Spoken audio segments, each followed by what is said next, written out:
უცხოელი მკვლევარი შავი ზღვის უნივერსიტეტში ამერიკის შეერთებული შტატების წარმომადგენელი მუსლიმანურ ქვეყნებში ფარაჰ ჰანტიტი თბილისშია. ის დღეს შავი ზღვის საერთაშორისო უნივერსიტეტში მივიდა და სტუდენტებისთვის საჯარო ლექცია ჩაატარა. თემაზე საერთაშორისო ურთიერთობების ძირითადი პრიორიტეტები და პრინციპები. ამერიკელმა სტუმარმა საზოგადოებას საერთაშორისო ურთიერთობებზე, ასევე საქართველო-ამერიკის სტრატეგიულ პარტნიორობაზე ამერიკის ხედვაც გააცნო.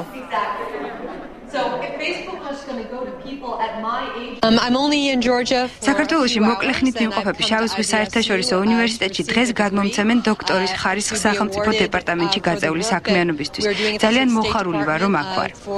მან ილაპარაკა თავის როლზე, რომ მოგზაურობს მთელ მსოფლიოში, რათა შეხვდეს სხვადასხვა ქვეყნების განსაკუთრებით ახალგაზრდობას და მას განსაკუთრებით აინტერესებს თუ როგორ ვითარდება და როგორ შეიძლება გაუმჯობესდეს ურთიერთობა მუსლიმანურ და სხვა დასავლურ საზოგადოებას შორის.